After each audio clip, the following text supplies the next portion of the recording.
Saudara, terima kasih Anda masih bersama kami dalam Berita Banten. Bagi Anda yang baru saja bergabung, kami hadirkan kembali 3 berita utama hari ini. Pagar misterius sepanjang 30 km berdiri di perairan Laut Tangerang.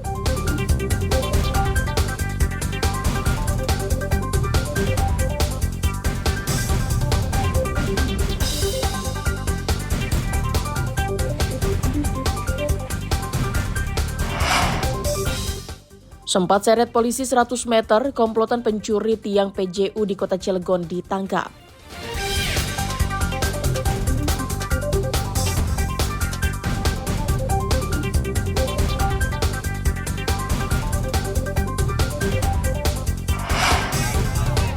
Patrick Kluivert, pelatih baru timnas Indonesia, tiba di Bandara Soekarno-Hatta.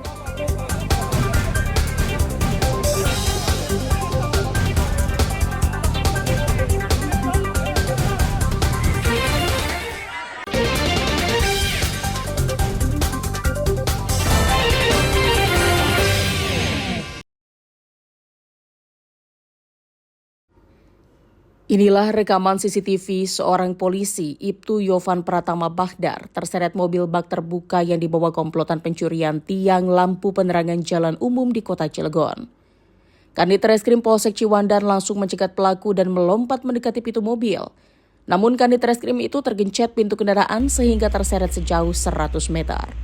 Yovan terlempar hingga mengalami luka serius dan dilarikan ke rumah sakit untuk mendapatkan perawatan.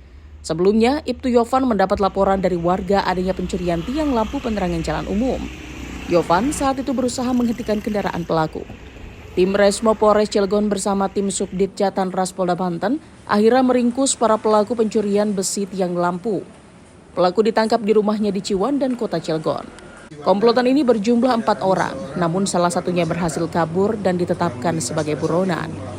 Dari tangan para tersangka ini, petugas menyita barang bukti berupa 1 unit mobil bak terbuka, alat las beserta tabung gas untuk memotong tiang lampu penerangan jalan umum, serta 1 batang tiang lampu penerangan jalan umum sepanjang 15 meter. Tindak pidana pencurian dengan pemberatan, kemudian juga dalam kejadian pencurian dalam pemberatan itu juga melakukan perlawanan terhadap petugas, yaitu salah satu anggota kita, Kanit Reskrim Polsek Ciwandan. Ya, saat ini pelaku sudah kita amankan, ada 3 pelaku yang berhasil kita amankan dan 1 pelaku masih DPO. Akibat perbuatannya, ketiga pelaku akan dijerat dengan pasal berlapis dengan ancaman 12 tahun penjara. Petugas juga masih mengembangkan kasus tersebut untuk mengungkap tersangka yang masih buron. Ariel Maranus dan Haji Ramadan melaporkan dari kota Cilegon.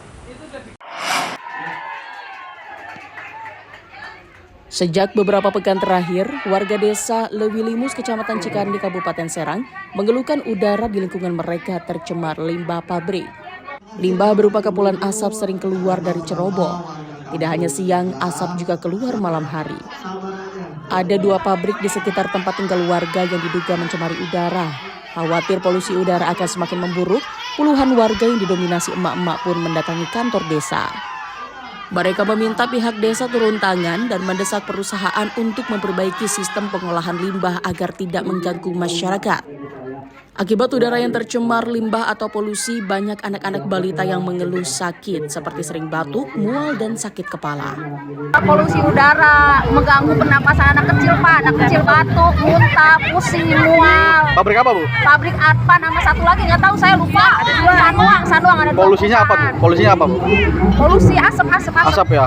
Terkait keluhan warga, pihak desa berencana akan memanggil perwakilan dari 2 perusahaan yang diduga telah mencemari udara di sekitar pabrik untuk berdialog secara langsung dengan warga. Masalah warga datang ke desa Lewilimus untuk permasalahan dari polusi udara dari pabrik-pabrik yang ada di desa Lewilimus. Jadi harapan warga supaya bau-bau itu dihilangin atau nggak merasa menyengat lah itu. Karena akibatnya ke warga desa Lewilimus banyak yang mual-mual dan pusing-pusing. Jika dalam waktu 1 pekan tidak ada perubahan terkait kualitas udara di lingkungan mereka, warga mengancam akan mendatangi 2 pabrik yang telah mencemari lingkungan. Ariel Maranus dan Ama Sayuti melaporkan dari Kabupaten Serang. Ular berjenis Python reticulatus atau sanca kembang berukuran besar ini kedapatan memangsa 2 ekor bebek milik warga di kandangnya di Komplek Geria Praja Mandiri, Kota Cilegon.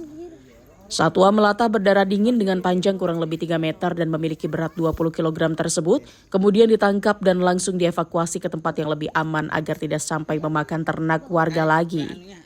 Ular yang diduga berasal dari semak-semak dekat pemukiman penduduk itu keluar dari habitatnya diduga untuk mencari makan dan mencari tempat yang lebih hangat. Sebelumnya, hewan ternak milik warga setempat ini dilaporkan banyak yang hilang secara tiba-tiba. Diduga hilangnya hewan ternak itu karena dimangsa ular tersebut. Di lokasi itu juga posisinya habis hujan, jadi kemungkinan si ular itu pertama dia nyari tempat hangat dulu karena di habitat dia terlalu basah. Setelah itu dia menemukan hewan unggas, setelah itu dia makan. Jadi faktor kelaparan juga dan faktor mencari tempat berlindung. Setelah diamankan, nantinya ular tersebut akan dilepas liarkan lagi ke wilayah hutan yang jauh dari pemukiman penduduk yang diharapkan kelestariannya terjaga dan tidak sampai mengganggu warga. Ariel Maranus dan Haji Ramadan melaporkan dari Kota Cilegon.